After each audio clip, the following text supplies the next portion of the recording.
Time now for your forewarned weather with Thomas Geboy.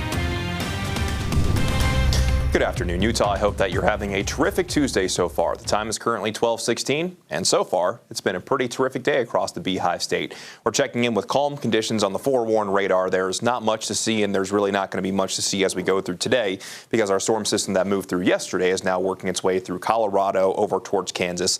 We'll see another weak system brush by the northern half of the state as we go from tonight into tomorrow, but for all intents and purposes, for the most part, as we go through the next few days, we're going to be looking at calmer conditions and more seasonal conditions compared to what we saw yesterday.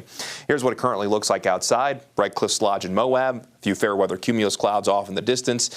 And earlier this morning, actually saw a few folks kayaking down the Colorado River. Actually looks like you might have somebody in the water right there.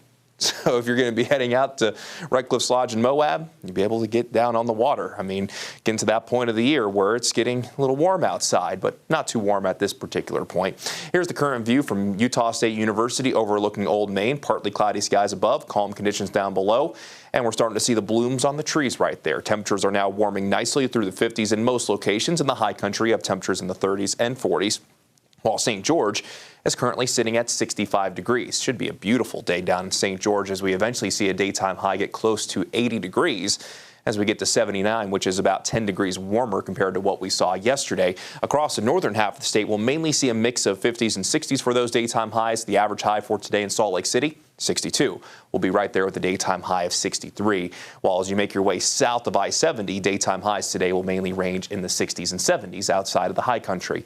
But we'll zoom things in here for a better perspective. This will show you your daytime high today and your overnight low tonight. Low 60s along the Wasatch Front, and we'll see those overnight lows along the Wasatch Front drop into the 40s, while on the Wasatch back, daytime highs will range mainly in the 50s, with overnight lows dropping into the 30s. So very similar compared to what we woke up to this morning.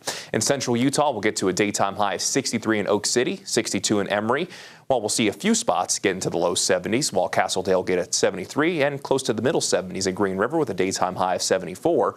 Then down in southern Utah at 65 for Blanding, 75 for Lake Powell, 71 for Kanab, and a daytime high of 62 degrees in Beaver.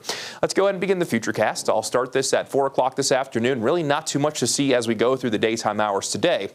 By this evening, though, you will start to notice a few clouds increasing from the northwest. That's because as we go from tonight into tomorrow, there's going to be a very weak system that grazes the northern half of the state. And as we go from tonight into tomorrow, there will be at least a slight chance that we could see a few stray showers. Again, mainly in the northern half of the state. Wet weather would generally favor the high terrain, but forecast models aren't too optimistic about it. The system will just help keep our temperatures more or less at bay compared to what we find today, while southern Utah will warm up a little bit more. Then any chance of wet weather comes to an end as we go from tomorrow afternoon to the evening. Then we'll be looking at mostly dry conditions for our Thursday and Friday. Seasonal again for Thursday, and then by Friday we're going to be warming up across the board, and you'll see that here on the high temperature trend with temperatures close to our average today, tomorrow, and Thursday, then warming up on Friday and Saturday. The only downside with us being close to seasonal averages and warming up is that the pollen counts will be going back to extreme by tomorrow and Thursday, especially when it comes to the tree pollen.